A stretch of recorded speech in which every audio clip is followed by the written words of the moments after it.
Eh bien, bonjour à tous, bienvenue, ici. Donc, bienvenue à Alexandre Rambaud aussi, merci d'être venu jusqu'à Montpellier. Donc, cette petite discussion croisée est organisée dans le cadre du groupe MRM Stratégie et du groupe thématique Management stratégique de l'environnement. C'est le premier d'une série de petits séminaires ou d'autres discussions croisées qui visent à approfondir l'agenda de recherche des comptabilités écosystèmes centrés et plus largement à réfléchir aux comptabilités écologiques en articulation avec les travaux d'autres collègues qui travaillent sur ce thème et aussi en lien avec la chaire de comptabilité écologique d'AgroParisTech.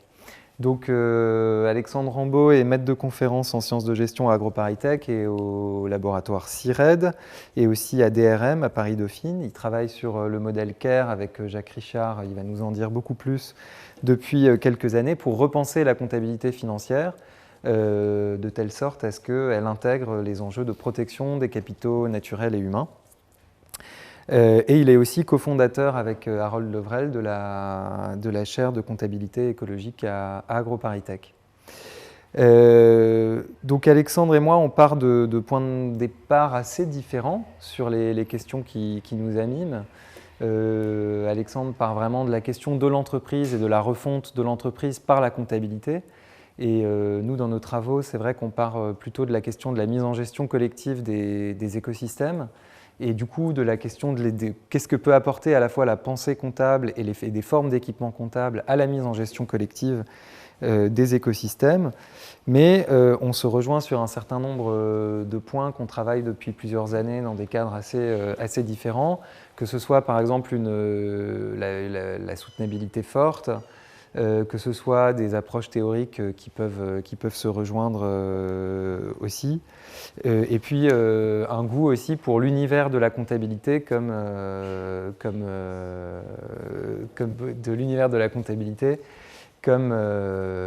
univers conceptuel et de ressources théoriques pour penser un certain nombre d'enjeux.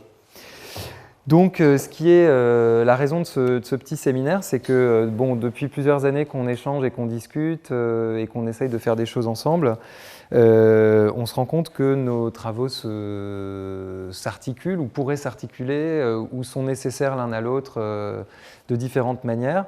Et c'est ça qu'on veut mettre en discussion aujourd'hui.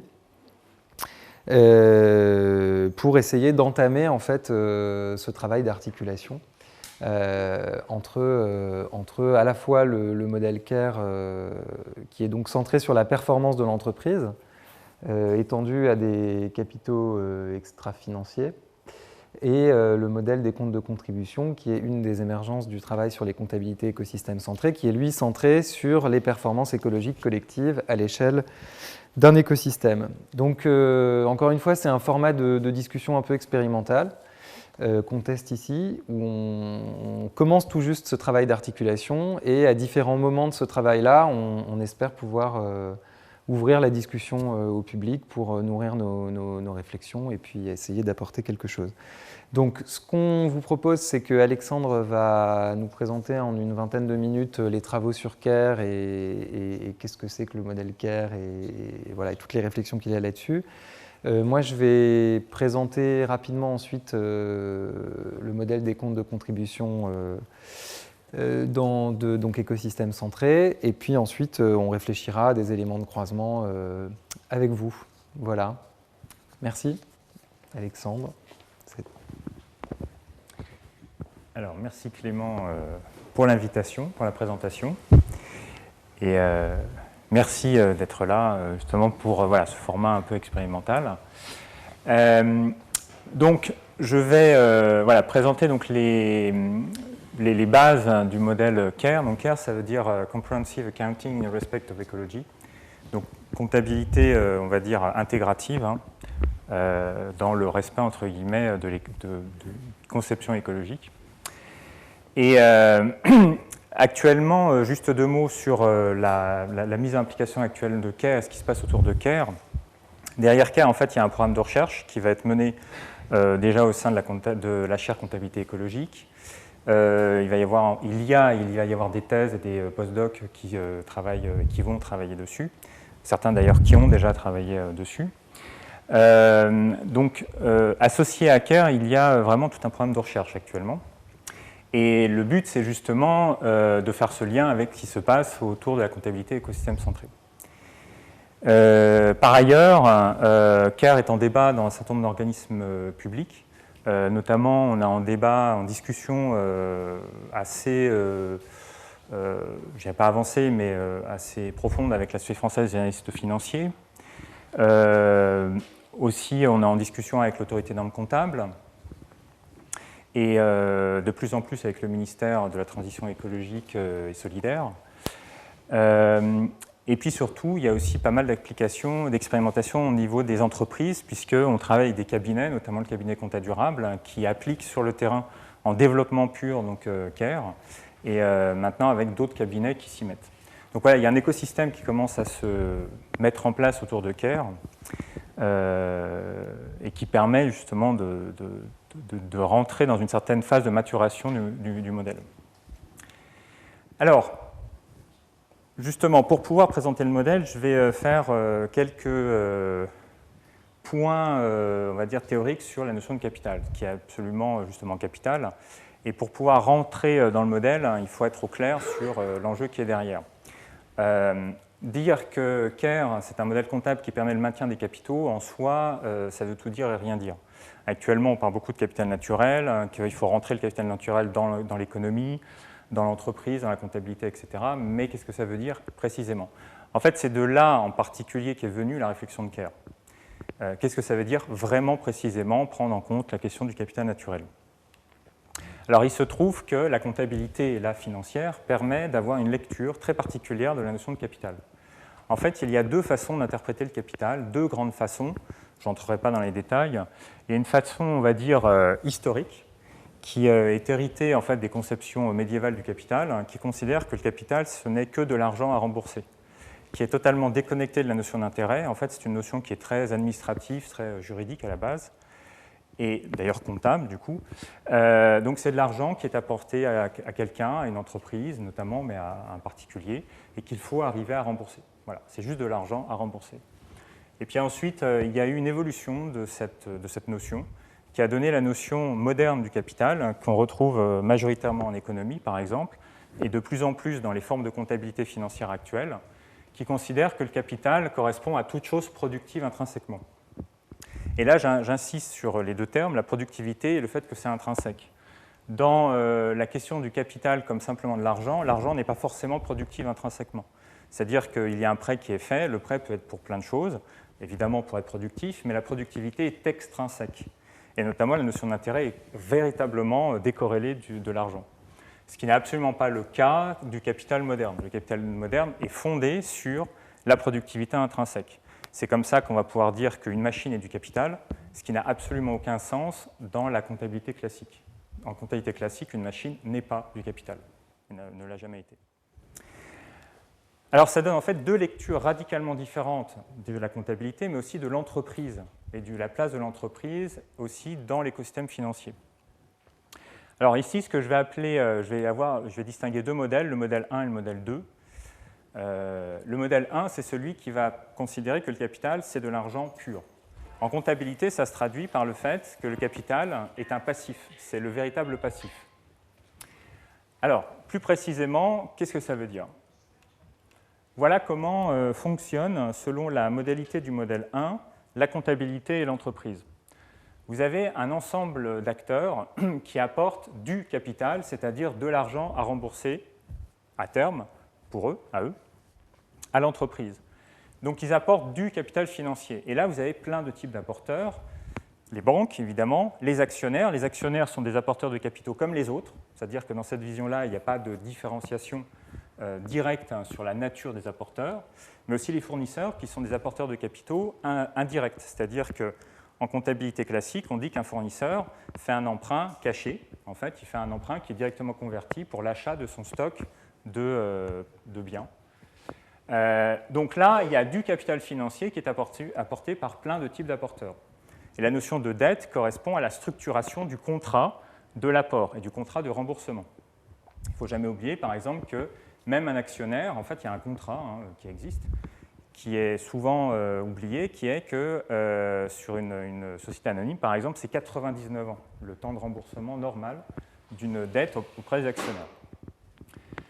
Ce capital financier est apporté à l'entreprise et devient du capital disponible. Donc c'est de l'argent dans l'entreprise.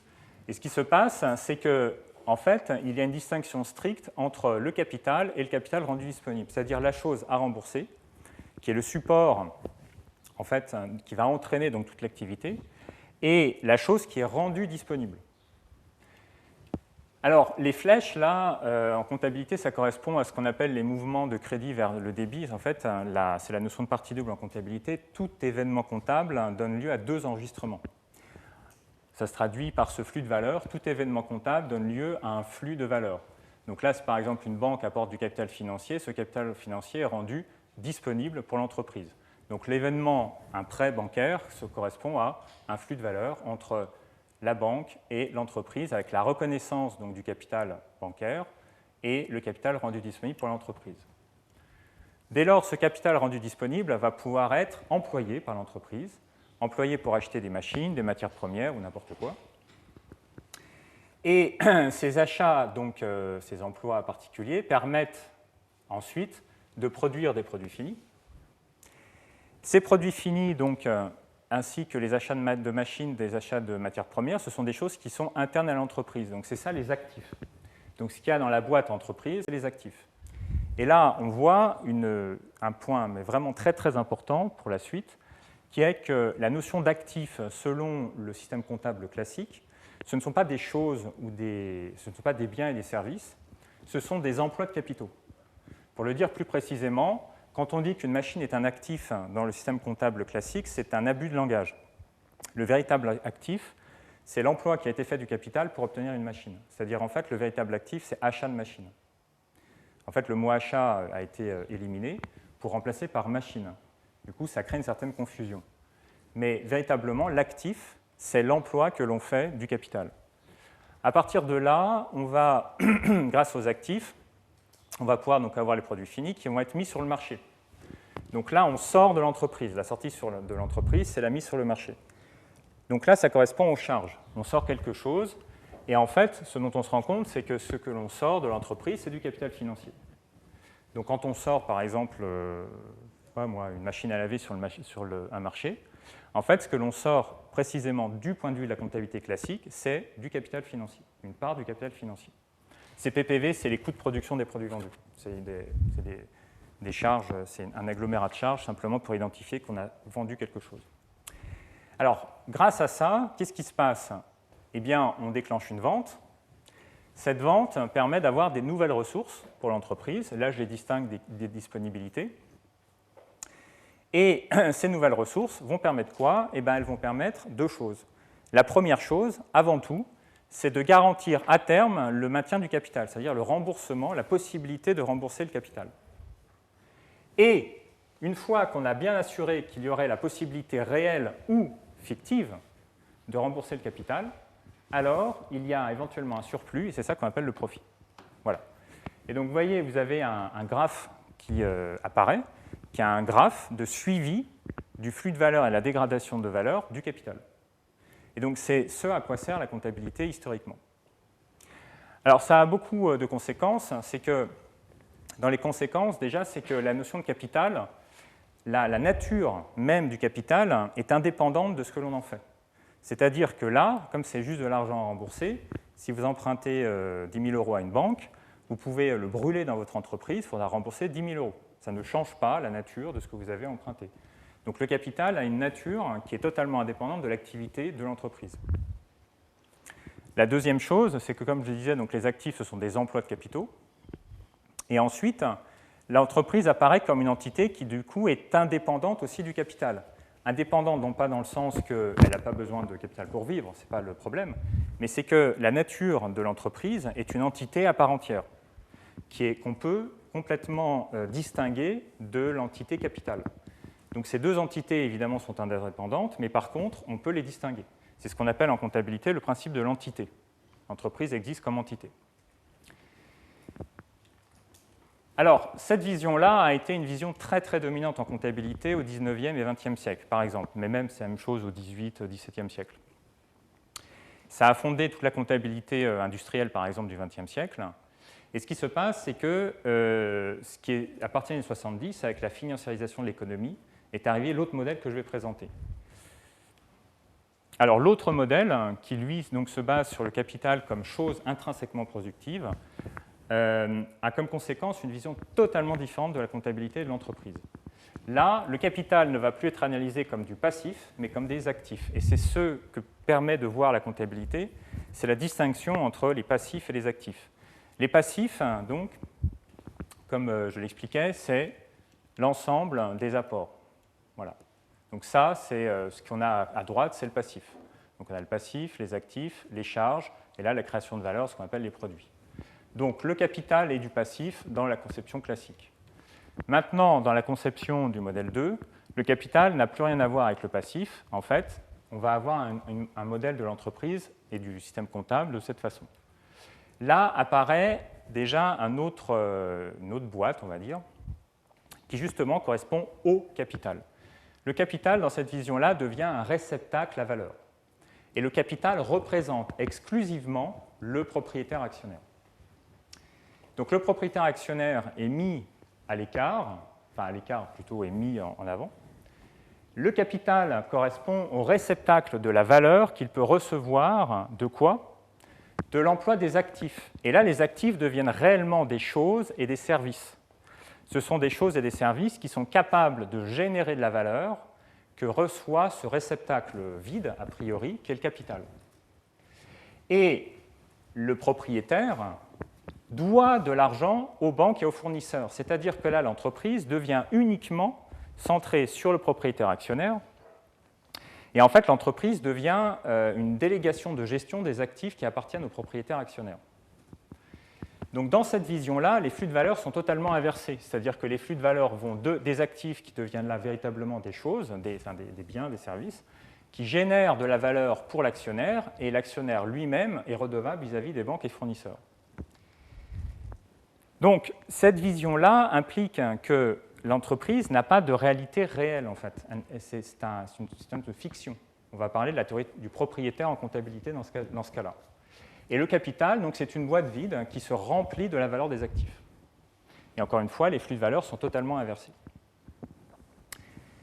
Alors, cette vision-là, elle est en train de devenir de plus en plus dominante en comptabilité, et notamment, ça a structuré toute la comptabilité des États-Unis, tous les marchés financiers des États-Unis depuis les années 30, et ça a irrigué la comptabilité à partir des années 70 avec les normes dites internationales qu'on appelle les normes comptables IAS, IFRS. Donc c'est une sorte vraiment de vague de fond qui est en train de laminer la vision classique de l'entreprise. Alors, quelle est la conséquence sur les capitaux extra-financiers? Et comment on en arrive à Kerr? La conséquence, c'est la suivante. Si on regarde la notion de capital, donc extra-financier, selon le modèle 2, comment on étend ça? Eh bien, en fait, ce n'est pas très compliqué d'étendre la notion de capital selon le modèle 2, capital extra-financier. Pourquoi? Je vous ai dit, selon le modèle 2, le capital, c'est une boîte vide, c'est un réceptacle qui correspond à ce que le propriétaire actionnaire peut recevoir comme valeur des actifs. Eh bien, quand on va passer au capital extra-financier, on va passer à ce que j'appellerais un capital entre parenthèses extra-financier, c'est-à-dire dire qu'il y a des nouveaux supports à la création de valeur, donc à la génération de valeur pour ce réceptacle qui est le capital de façon générale. Donc cette boîte vide qui est le capital se remplit d'autres types de valeurs qui ne proviennent plus que de supports matériels manufacturés, comme des machines ou des matières premières, ou de supports financiers comme des actions. Ça provient d'autres sources, qui sont des sources plus humaines et plus environnementales. Donc ça, je vais le préciser, et ça, c'est véritablement l'approche ultra dominante actuellement en économie et en comptabilité. Quand on parle de comptabilité socio-environnementale, ça irrigue, par exemple, un projet qui se développe de plus en plus, qui est l'Integrated Reporting, où le capital est carrément défini dans l'Integrated Reporting comme un stock de valeur pour l'actionnaire. Donc là, c'est très clair, hein, le mot stock, c'est un réceptacle à valeur pour l'actionnaire. Alors, qu'est-ce que ça veut dire plus précisément? Je suis désolé, il y a un décalage dans la diapositive. L'idée générale derrière le modèle 2 est la suivante. C'est que votre entreprise, elle a un certain nombre d'actifs identifiables. Les actifs identifiables, c'est les actifs classiques, donc c'est les machines, les matières premières, les actions. Tout ça ensemble, si on regardait uniquement ça, on regarde le flux de valeur pour alimenter le capital, c'est un tout petit flux de valeur. C'est grosso modo la somme des valeurs de marché de tout ça. Ce qui se passe, c'est que quand on regarde maintenant le flux de valeur global qu'une entreprise est capable de générer, donc les flux de trésorerie qu'une entreprise globale est capable de générer pour alimenter le capital de l'actionnaire, il est bien plus important que le simple agrégat des valeurs de marché des actifs identifiables. Et ce qui se passe, c'est qu'il faut expliquer ce flux de valeur supplémentaire. Et ce flux de valeur supplémentaire, c'est ce qu'on appelle le capital, justement, extra-financier. C'est-à-dire du capital qui est sur support non standard. Alors, dans le capital extra-financier, il y a plein de types d'explications. Et une des grandes explications, ce sont les supports naturels et humains. Et donc ça, c'est ce qu'on va appeler les actifs immatériels. C'est-à-dire que le capital, donc tout ce qui englobe, tout ce qui prend le flux de valeur global, va être généré par des actifs matériels et des actifs immatériels qui proviennent donc notamment des êtres humains et de la nature. Plus clairement, ça veut dire quoi? Ça veut dire que dans cette vision-là, la nature, l'environnement va être appréhendé comme quelles sont les capacités et les caractéristiques propres de l'environnement qui permettent d'augmenter la valeur actionnariale d'une entreprise. Voilà, c'est ça le point de vue de cette orientation. Et donc, quand on va parler de capital naturel, on n'est pas du tout en train de parler, par exemple, d'une forêt dans son existence biophysique propre. On est en train de parler de quelles sont les caractéristiques, les capacités de cette forêt à augmenter la valeur actionnariale de l'entreprise qui exploite la forêt. Donc, c'est à partir de ce constat-là qu'on s'est posé la question, mais est-ce que ça correspond véritablement à ce qu'on a ou ce qu'on devrait avoir comme réflexion sur l'environnement, l'écologie, le développement durable? Et donc, à partir de là, on s'est dit, c'est peut-être pas ça la bonne orientation, et donc qu'est-ce qui se passerait si on essayait d'étendre le modèle 1? Donc c'est ça la question, en fait, et le point de départ derrière CARE. C'est étendre le modèle 1 à de l'extra-financier. Étendre le modèle 1 à de l'extra-financier, ça veut dire quoi? Ça veut dire conceptualiser que le capital, ce n'est pas donc le réceptacle, la boîte vide de l'actionnaire, c'est non plus de l'argent à rembourser, mais quelque chose à rembourser. C'est-à-dire que là, ça va être des choses non financières que l'entreprise utilise et qu'elle doit être en mesure de rendre. Donc c'est ça l'idée qui est derrière. Donc là, on a la base de CARE. Donc, en bref, les grandes idées derrière CARE, c'est de dire qu'il faut rentrer les informations socio-environnementales directement dans les endroits qui comptent de la comptabilité, c'est-à-dire en fait le bilan, le compte de résultat de l'entreprise, et que cette façon de rentrer ces informations doivent être faites donc selon l'extension du modèle 1, en considérant que les entités, entre guillemets, naturelles et humaines, sont à considérer comme des emprunts que l'entreprise fait. Donc emprunts qui sont à rembourser. Et c'est dans ce sens-là que le terme capital naturel doit être compris. C'est-à-dire, pour le dire encore plus clairement, le capital naturel, c'est considérer qu'il y a des choses naturelles qui sont capitales. Il y a des choses humaines qui sont capitales. Des entités humaines, enfin des êtres humains sont capitaux. Alors ça crée en fait du coup en comptabilité des dettes naturelles et sociales. Et du coup, ça étend une performance fondamentale de l'entreprise qu'on appelle la solvabilité. La solvabilité financière, c'est la capacité d'une entreprise à remplir ses obligations de remboursement. Donc c'est la capacité de l'entreprise à assurer le remboursement du capital. Et bien là, c'est la même chose. On aurait donc dans CARE une solvabilité sociale, une solvabilité environnementale. Et donc une estimation, comment estimer la capacité d'une entreprise à pouvoir faire face à ses obligations de maintien du capital naturel et du capital financier. Alors l'évaluation des capitaux, dans ce contexte-là, est très clair, c'est une évaluation au coût de maintien. Quel est le coût de maintien nécessaire pour garantir à terme, justement, entre guillemets, le remboursement de ces choses capitales? Autre point, dans CARE, justement, en suivant la logique de la comptabilité classique, comme je l'expliquais, les actifs sont des emplois de capitaux. Et bien là, c'est la même chose. La notion d'actif va correspondre non pas, par exemple, à une forêt. La forêt ne sera pas l'actif, la forêt sera le capital, donc le passif, la chose à rembourser, c'est la dette. Et l'actif du fait de l'exploitation de la forêt, ce sera l'emploi que l'on fait de la forêt. Donc par exemple, si je prends un autre exemple, là, lequel on a déjà travaillé, si vous êtes dans une entreprise agricole, le sol en tant qu'écosystème est le capital naturel, donc c'est le passif, c'est la dette, tandis que l'actif devient la culture de blé. C'est-à-dire que, entre autres, il peut y en avoir d'autres, mais c'est la façon dont on emploie le sol qui devient l'actif. Donc c'est la culture du blé, ou la culture de n'importe quoi, qui devient le vrai actif. Et tout ça permet, comme je vais l'expliquer rapidement après, d'obtenir un résultat, un profit, qui est un profit global, qui correspond au surplus après maintien de tous les capitaux. Alors du coup, la lecture du système comptable selon Kerr est la suivante. C'est une vraie extension du modèle 1. Donc, c'est-à-dire une vraie extension de la compréhension que l'on a classiquement de la comptabilité, que les acteurs de l'entreprise ont classiquement de la comptabilité. Et j'insiste vraiment là-dessus. C'est-à-dire qu'on est juste en train, entre guillemets juste, mais en train d'étendre la vision classique de l'entreprise. Donc c'est quelque chose qui est compréhensible par les acteurs. Et c'est pour ça qu'on est en dialogue notamment avec la Société française des analystes financiers et l'Ordre des experts comptables. Donc ça rentre dans leur logique, tout en respectant l'intégrité des problématiques socio-environnementales. Donc on va dire, voilà, à côté du capital financier, donc apporté par plein d'acteurs, on a des capitaux extra-financiers. Donc autant de capitaux que de choses à maintenir. Alors après, il peut y avoir des regroupements faits entre capitaux qu'on peut appeler capitaux naturels et des capitaux humains. Donc par exemple, si on prend comme capital extra-financier le champ, enfin le sol comme écosystème, ce que la comptabilité va permettre de faire, c'est de distinguer quelque chose de fondamental, ce que j'avais aussi expliqué sur le capital financier, c'est le capital du capital rendu disponible. C'est-à-dire que là, on reconnaît que l'entreprise a une dette vis-à-vis du sol et que ce sol est rendu disponible pour l'exploitation. Et ce n'est pas la même chose. Donc on rend disponible le sol pour l'exploitation.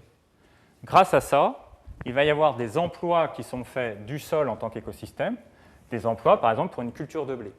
Donc là, on a un actif qui apparaît, culture de blé.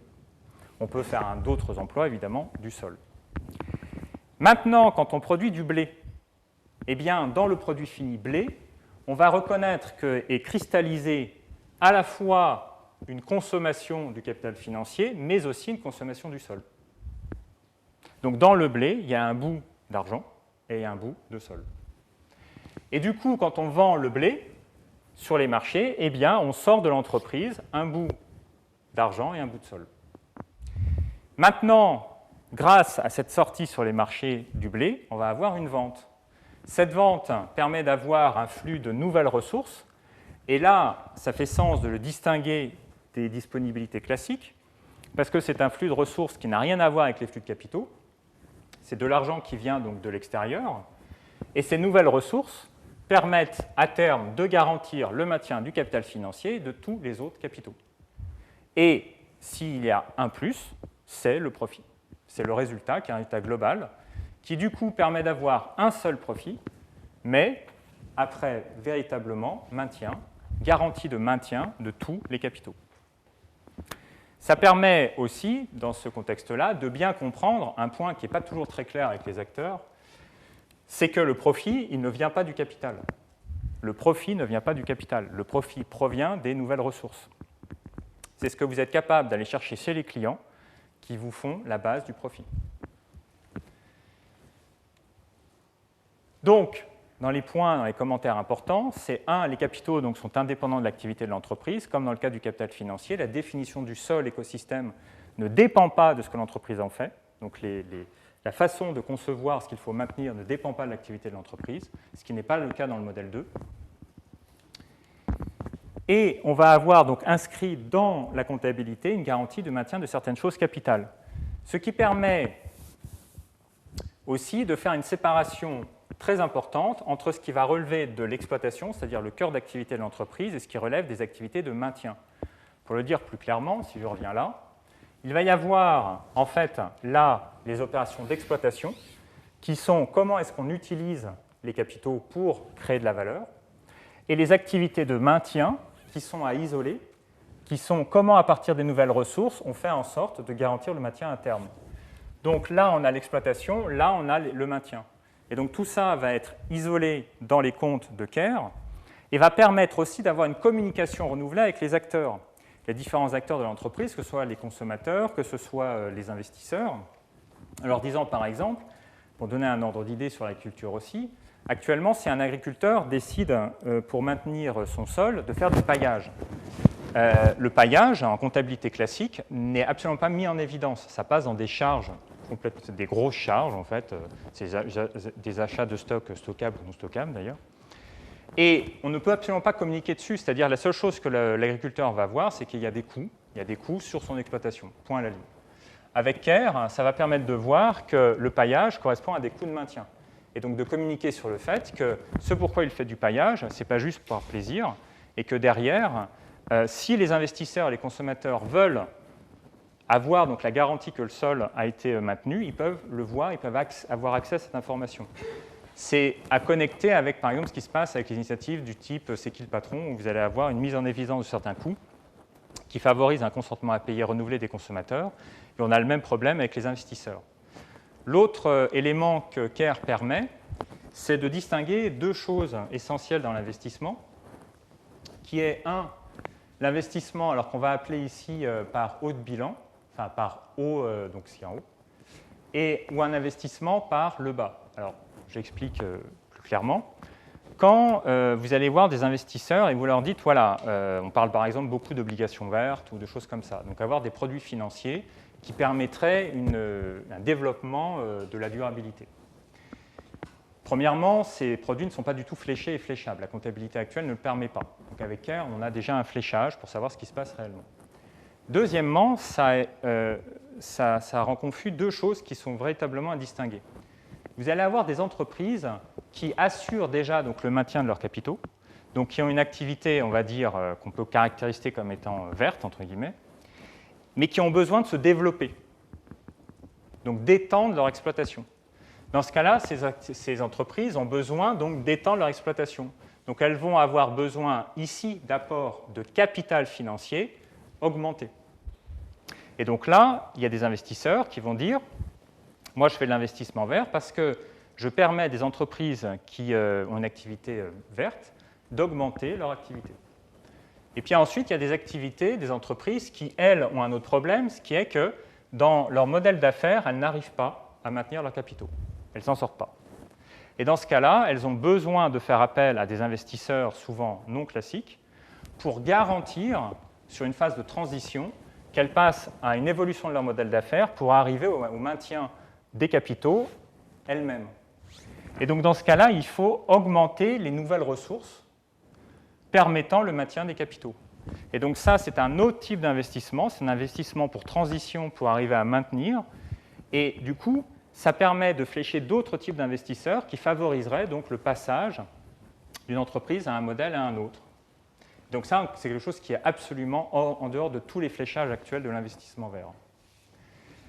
L'autre élément, et je m'arrêterai là pour la première partie, c'est de dire que ça permet de faire des analyses intégrées, c'est-à-dire de faire à partir de là des analyses des performances complètement intégratives.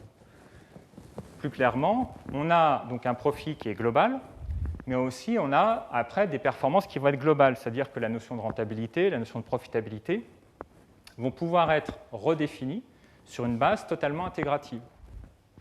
Donc, l'idée qui est derrière, c'est d'avoir une extension de l'analyse financière, donc de l'analyse des performances de l'entreprise, une extension donc à tous les capitaux, et de définir des performances plutôt, qui sont des performances totalement intégratives, et qui permettent donc d'avoir après, pour les analystes, une base plus solide, beaucoup plus solide, de dire, voilà, cette entreprise est donc très performante, il faut investir dedans, cette entreprise n'est pas performante, il ne faut pas investir dedans. Et donc, notamment, ça permet d'avoir, par exemple, des ratios de solvabilité, c'est-à-dire mesurer de façon beaucoup plus rationnelle ce qu'on peut appeler l'endettement naturel, c'est-à-dire le niveau de capital naturel, donc la somme de tous les capitaux naturels, sur l'ensemble des capitaux.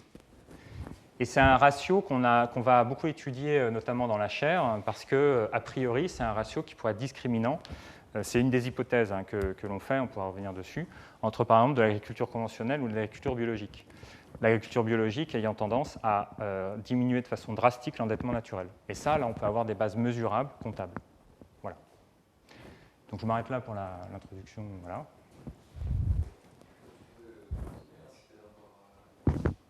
Je fais juste le lien avec, avec toi quand même, parce que c'est ça que...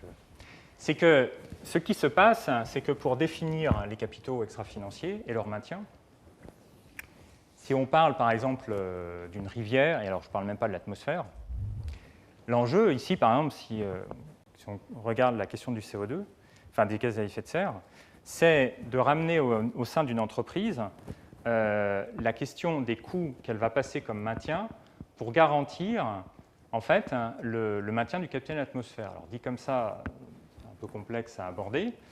Ce qui se passe, c'est que justement, on a besoin, au-dessus de l'entreprise, d'avoir des systèmes de gestion de ce qui va être amené à être appelé des capitaux. Donc on a besoin en fait de systèmes comptables qui soient capables de piloter la gestion des capitaux eux-mêmes et la compréhension des capitaux eux-mêmes au-dessus de l'entreprise. Un autre exemple typique, vous avez une rivière qui est partagée par plusieurs entreprises. Il va falloir avoir des systèmes de pilotage au-dessus des entreprises pour savoir ce que veut dire maintenir cette rivière et allouer à chaque entreprise en fait, le type d'effort à faire. Et donc les coûts que les entreprises vont devoir passer. Et donc c'est là qu'arrivent les travaux, notamment de Clément. Voilà. Alors, merci Alexandre. Moi, je vais être beaucoup plus bref. Hein. L'idée, c'est qu'on puisse ensuite élaborer sur ce que tu as dit. Je vais juste rappeler brièvement d'où on part et présenter rapidement le modèle des comptes de contribution. Alors, du point de vue des approches écosystèmes centrées, on part de quelque chose de différent, puisque les travaux ne portent pas sur des organisations bien identifiées avec un chef, une hiérarchie, un cadre juridique formel, etc., mais partent avant tout de la question fondamentale de l'organisation entre acteurs à l'échelle d'un écosystème pour atteindre des résultats écologiques. Elles sont en cela extrêmement inspirées de l'analyse stratégique de la gestion environnementale. Et quand je dis écosystème, ça peut prendre des formes très différentes. Ça peut être un bassin versant, une lagune, un corridor écologique à Bornéo, par exemple. Voilà. Et donc la question qui est au cœur des travaux sur les comptabilités écosystèmes centrés, c'est quelle forme de stratégie et de modalité de négociation, et du coup quelle forme de comptabilité pour accompagner ces stratégies et ces modalités de négociation, il s'agit de développer pour agir sur une organisation de fait entre acteurs à l'échelle d'un territoire, pour essayer de la modifier de telle sorte à ce qu'elle soit capable de produire des résultats environnementaux. Alors quand on dit résultats écologiques, ça recouvre un grand nombre de choses et c'est une question qui a à instruire à nouveau frais à chaque fois qu'on investit une nouvelle question ou un nouveau terrain. Mais ça peut être en termes de maintien d'un écosystème, de ses fonctionnalités, ça peut être en termes de protection ou de restauration. Pas forcément de réponse a priori. Ce qui est à noter aussi, c'est qu'on ne se situe pas uniquement ou exclusivement du point de vue de l'action publique ou des formes de politique publique qu'il s'agirait de développer pour prendre en charge un problème environnemental sur tel et tel écosystème. Mais les politiques publiques, etc., sont traitées comme une des dimensions de la gestion stratégique de ce problème, tout en reconnaissant que l'État comme acteur a des ressources spécifiques qui lui donnent dans certains cas ou dans beaucoup de cas une asymétrie par rapport aux autres acteurs. Donc l'approche écosystème centrée, des comptes écosystèmes centrés, elle consiste à partir d'analyses de terrain, d'instruire, d'approfondir, de comparer, de raisonner une diversité de situations de gestion collective des écosystèmes possibles sur des territoires, en partant et en ayant comme point de levier dans l'analyse la question du résultat environnemental. Et la comptabilité, de ce point de vue, elle est appréhendée comme l'une des dimensions fondamentales de cette organisation entre acteurs à l'échelle d'un écosystème, en ceci qu'elle pose plus spécifiquement, où elle prend comme point d'entrée la question de la structuration comptable des informations pour accompagner cette gestion collective de l'écosystème. Et pose la question aussi de quel type de structuration d'informations, d'échange de comptes, de reddition de comptes, etc., pourrait permettre de stabiliser ou de routiniser des formes de gestion de ces écosystèmes permettant d'obtenir des résultats environnementaux. Alors en fait, ça amène à deux choses, à deux pans du travail qui communiquent entre eux, mais qui sont de nature un petit peu différente. Le premier, c'est un chantier plutôt analytique, réflexif, critique, qui vise à, sur des situations concrètes de gestion collective des écosystèmes, déployer un certain nombre de questions ou s'intéresser à un certain nombre de questions spécifiquement liées aux formes de structuration de l'information existantes au moment où l'analyse commence et aux formes de reddition de comptes qui existent entre acteurs et à ce qu'ils produisent comme résultat. Donc ça amène à se poser un certain nombre de questions comme qui, au moment de l'analyse, impacte ou contribue à la bonne gestion de l'écosystème, quels éléments de comptabilisation existent déjà, qui échange des comptes avec qui autour de la gestion de cet écosystème, quelles sont les relations de pouvoir entre ces acteurs, qui est en mesure de demander des comptes ou de produire des données utiles, etc., etc. Et quel est le niveau de routinisation de ces échanges de comptes. Donc il y a tout un tas de questions qu'on peut déployer de manière un peu réflexive sur des cas de gestion des écosystèmes. Puis il y a un deuxième chantier qui est plutôt un chantier de l'ordre de la conception, qui est à partir de ces analyses réflexives et critiques de se demander comment on peut proposer des modèles conceptuels et pratiques qui vont permettre de penser comment réassembler les différentes informations qui sont échangées entre les acteurs dans différents formats ou différents comptes pour routiniser, en fait, petit à petit, mettre en place une organisation qui produit du résultat environnemental à l'échelle de cet écosystème. Donc c'est un peu la vocation du modèle des comptes de contribution qui est encore à l'état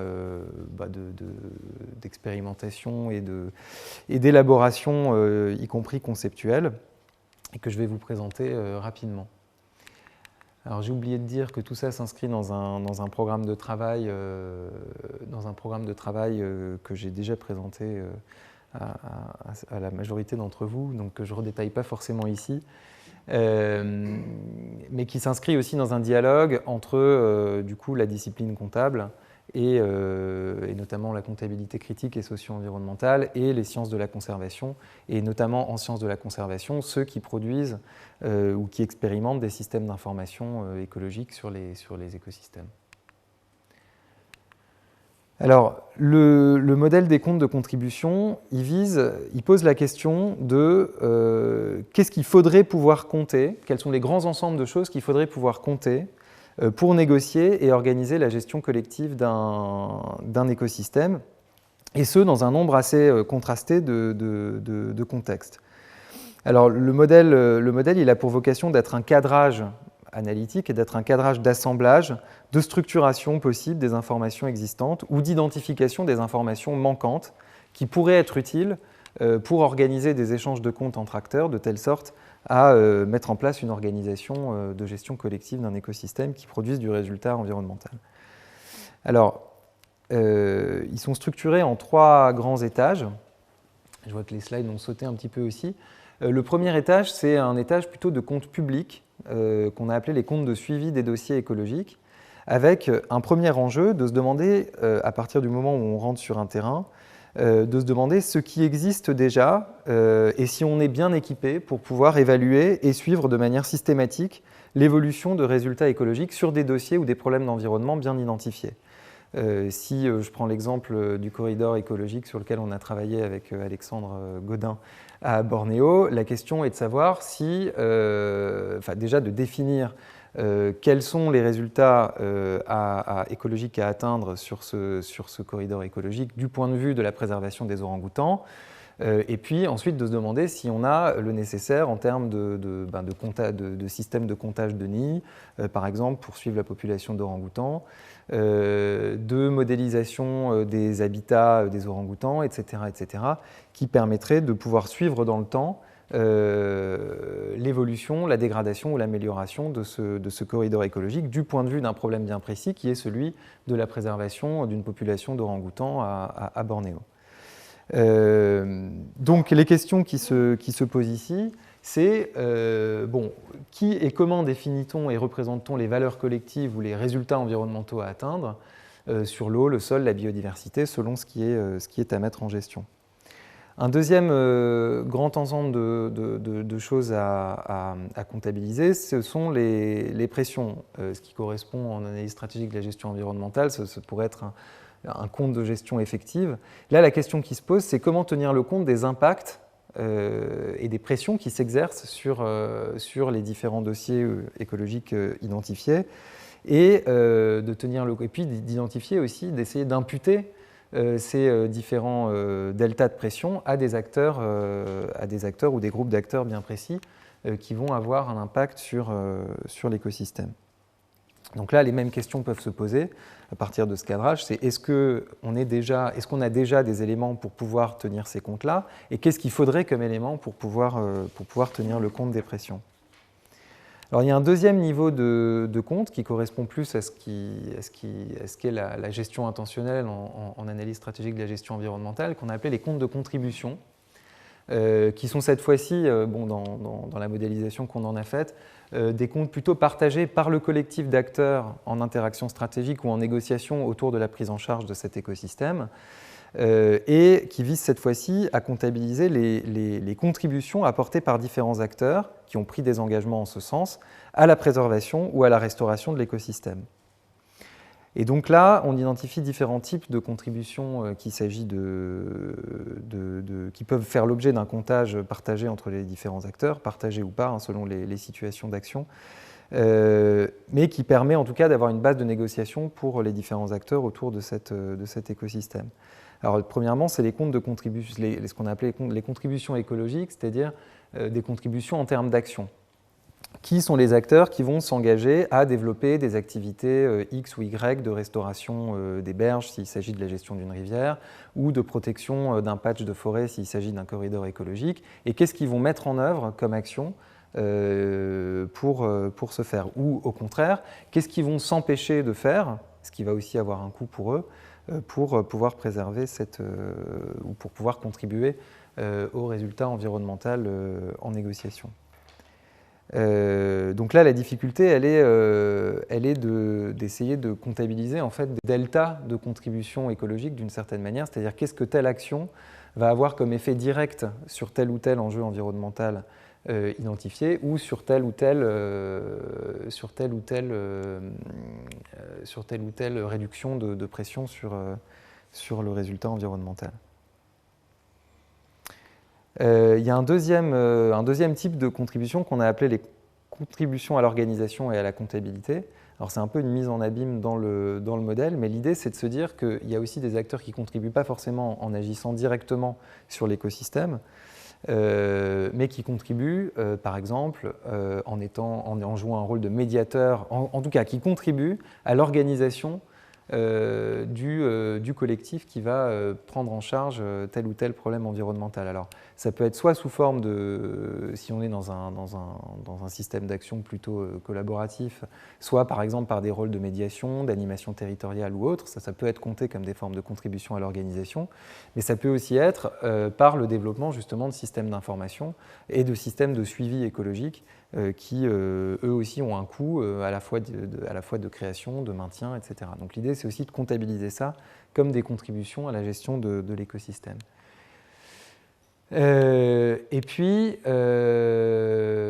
donc avec l'idée aussi que ces différents indicateurs ou que ces différents modes de comptabilisation qui vont être, ou systèmes d'information qui vont être développés vont permettre de compter les autres aspects qui sont dans les différents comptes. Et puis il y a un troisième type de contribution qui a un statut un peu particulier, d'ailleurs c'est un point de discussion qu'il faut qu'on travaille, qui sont plutôt ce qu'on appelait les comptes de contribution de moyens, c'est-à-dire qui apporte quelles ressources d'une certaine manière, en termes d'argent, mais aussi en termes de temps, de foncier, etc. Et comment ces différentes ressources sont distribuées entre les différents acteurs pour gérer l'écosystème. Est-ce qu'on est capable d'avoir un minimum de suivi ou de comptabilisation de ces aspects-là de manière consolidée ? Voilà. Alors, il y a un troisième et dernier étage, et je m'arrêterai juste après, un troisième étage du modèle qu'on a appelé les comptes des efforts et des obtentions, qui est cette fois-ci plutôt de l'ordre des comptabilités de chaque acteur, qui ne sont pas forcément partagées avec les autres acteurs, qui peuvent l'être dans certaines formes de négociation ou d'action collective, mais qui est cette fois la question de savoir comment chaque acteur fait son propre bilan de son investissement dans la gestion collective de l'écosystème. En fait, ça renvoie à la nécessité pour chaque acteur de pouvoir avoir un traitement comptable propre, en ses propres termes, des efforts qu'il a consenti à fournir pour gérer l'écosystème ou pour participer à la gestion de l'écosystème, et des formes d'obtention ou de bénéfices qu'il a reçus ou qu'il a pu recevoir en échange. Évidemment, si on parle d'une entreprise ou si on parle d'une organisation non gouvernementale ou si on parle d'un collectif de chercheurs qui peut aussi être un acteur, cette notion d'effort et d'obtention va être très différente. L'idée, c'est de se dire qu'il y a par ailleurs deux formes, enfin en tout cas deux grosses formes d'obtention possibles. Il y a des obtentions qui vont être négociées avec les autres acteurs, c'est-à-dire je m'investis ou je m'engage à apporter un certain nombre de choses à la gestion collective de l'écosystème, soit en termes d'action, soit en termes de système d'information ou autre, et je négocie des choses en échange. Ou alors des obtentions qu'on pourrait appeler des obtentions écologiques, c'est-à-dire parce que la gestion collective de l'écosystème, imaginons qu'elle fonctionne, je maintiens un capital naturel ou un écosystème et ses fonctionnalités. Par exemple, je suis une entreprise d'eau, je contribue à maintenir la qualité écologique d'un bassin versant, ça réduit un certain nombre de coûts d'épuration de l'eau. Est-ce que je peux comptabiliser ça en termes d'obtention écosystémique ou écologique? Voilà. Alors tout ça est en chantier. C'est bien l'enjeu de la discussion d'aujourd'hui. Ce que je veux dire, juste avant de repasser la parole à Alexandre, c'est que c'est bien dans ce troisième niveau de compte, propre à chaque acteur, que l'on retrouve la nécessité d'articuler avec le modèle CARE, c'est-à-dire avec un modèle qui est capable d'avoir un traitement et de pouvoir suivre et tracer les apports contributifs de chaque organisation et les efforts consentis par chacun pour servir de base à une négociation collective. Et ça demande d'avoir un système comptable qui permette de faire le lien en tout cas qui permette à une organisation qui s'impliquerait de faire le lien entre ce troisième étage, d'une certaine manière, et sa capacité à contribuer à un résultat environnemental. Et du point de vue du collectif, c'est ce qui peut permettre aussi c'est ce qu'on intuite, ce qui peut permettre aussi de servir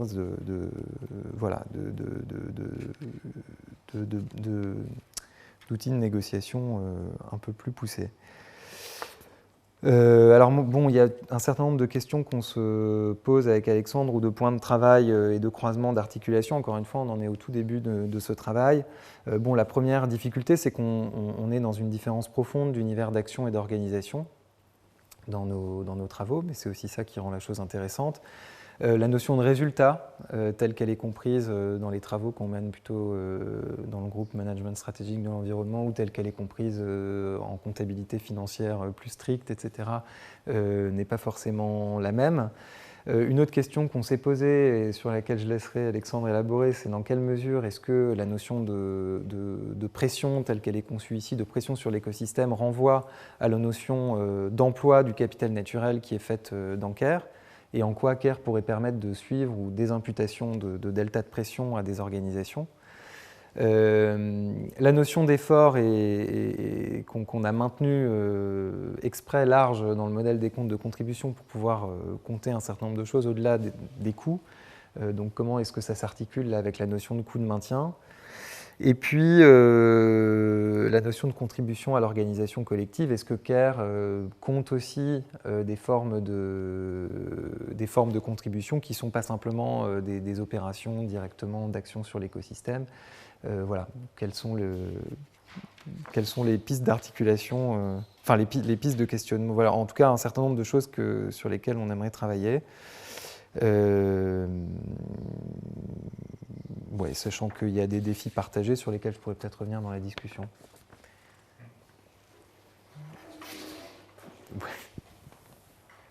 Donc je laisse juste Alexandre réagir et puis après on peut ouvrir la discussion plus largement. Oui, juste la question, donc, c'est vraiment d'avoir des passerelles entre donc, ce qui va se faire dans la compréhension depuis la perspective de l'entreprise et donc une extension de la comptabilité financière et des normes comptables, et la vision donc, qui vient des écosystèmes et donc de la comptabilité écosystème centrée, donc d'avoir vraiment une sorte de métamodèle qui relie les deux. Alors, la façon, justement, ça fait partie des points de discussion qu'on a et qu'on peut avoir, que j'aide à appréhender ça, c'est que c'est de se baser sur une sorte d'homéomorphisme avec ce qui se passe dans l'écosystème financier, c'est-à-dire que quand une entreprise a besoin de capital financier, elle s'adresse à des investisseurs, à des banques ou à des fournisseurs sous une forme indirecte, et elle fait des plans de financement, des budgets de financement. Et donc, il y a tout un ensemble donc, de systèmes de comptabilisation de ces plans de financement. Et donc, là, une des questions, c'est est-ce que justement là, on n'est pas dans une extension de ces plans de financement, en fait, et comment définir ces plans de financement? Ce qui permettrait d'avoir un certain alignement, une certaine compréhension de ces enjeux qui sera encore une fois totalement intégrable par les acteurs actuels. C'est-à-dire dire, on prend le substrat technique qui existe, qui fonctionne, et on est capable de l'étendre sans réduire l'intégrité des enjeux à des enjeux extra-financiers. Et donc on retrouve toute une ligne directrice, c'est-à-dire qu'en plus donc, des banques qui fournissent du capital financier, donc qui créent un enjeu de solvabilité financière auprès de l'entreprise, on va avoir donc des écosystèmes qui fournissent des écosystèmes eux-mêmes qui sont utilisés par l'entreprise et qui créent donc un enjeu de solvabilité écologique. Et donc ça, il va falloir le définir par des plans de financement qui sont organisés par des systèmes comptables adéquats, notamment. Un dernier point par rapport sur les liens et sur les questions d'efforts et de coûts, c'est que ce que CARE permet de bien délimiter, et c'est un aussi des enjeux comptables, c'est la différence qu'il y a entre avoir une activité et permettre donc, le maintien d'un capital utilisé, par exemple un sol, un écosystème, et investir, et donc là, utiliser du capital financier pour réduire l'impact que l'on a sur un écosystème. Et donc, alors j'ai juste une diapositive là-dessus très rapidement, c'est la différence que l'on a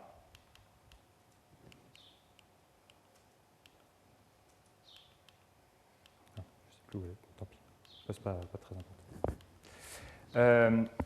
Je vous donne un exemple qui vient directement des expérimentations qui ont été faites. Toujours dans l'agriculture, je continue sur cet exemple-là, si une entreprise investit dans une machinerie qui est plus verte, un tracteur qui agresse moins le sol, c'est à différencier du fait qu'une entreprise va faire par exemple du paillage pour garantir le maintien du sol. Dans le premier temps, le tracteur, en fait, ce qu'il fait, c'est qu'il ne garantit pas le maintien du sol, ce n'est pas une activité de maintien. Le tracteur est là pour le cœur d'activité de l'entreprise. L'entreprise, elle achète un tracteur pour garantir son activité, son exploitation normale. Par contre, ce que fait ce tracteur, c'est qu'il va moins agresser le sol et donc, en conséquence, va permettre d'avoir moins de coûts de maintien du sol à passer. Donc, c'est un emploi, le tracteur, un emploi de capital financier qui a comme conséquence un désendettement naturel de l'entreprise, une réduction du coût de maintien et donc une réduction du capital naturel. Ce n'est pas la même chose qu'une entreprise qui n'achète pas donc un nouveau type de tracteur, mais qui dit je vais maintenir mon capital naturel et donc j'ai des coûts à passer, un volume de coûts à passer, voilà. Et donc sur cette question justement de la problématique des efforts, justement d'avoir une distinction entre des efforts pour maintenir et des efforts sur capital, notamment financier, mais pas que, ça peut être aussi des modifications de système de gestion complet pour désendettement. Donc des efforts d'opération de maintien ou des efforts de désendettement. Voilà, et donc Ça fait partie, voilà, c'est pour lancer un peu les débats autour de ces enjeux tels qu'on où on en est actuellement. Voilà. Je sais pas si tu veux rajouter. C'est vrai qu'une des, une des différences aussi, ou une des difficultés aussi qu'on va rencontrer, c'est que pour l'instant, mais en même temps c'est ça qui fait l'intérêt de la chose, c'est qu'on va avoir des structurations de comptes. Moi je ne suis pas rentré dans le détail des structurations de comptes, et toi non plus, mais des structurations de comptes qui sont fondées sur des principes ou sur des principes organisateurs différents. C'est-à-dire que dans la comptabilité écosystème centré, les comptes sont structurés de telle sorte à pouvoir suivre des paquets d'actions contributives de différents acteurs sur différents types de résultats environnementaux à atteindre. Donc quand on est dans le premier étage, la question est plus d'identifier, enfin comment dire, on va être moins fin sur quel type d'organisation précisément peut apporter tel ou tel type de delta de contribution ou réduire tel ou tel type de delta de pression. On va plus être sur l'analyse de grandes, enfin comment dire, un peu moins fine de dynamiques qui impactent ou impactent moins, etc. Alors qu'effectivement, dans CARE, on part de l'entreprise et on part d'une structuration de compte de l'entreprise pour aller vers des notions de résultats environnementaux. Et donc c'est tout ça le défi aussi qu'on essaye de relever. Voilà, mais on va peut-être ouvrir la discussion, parce qu'on vient de parler pendant 1 heure.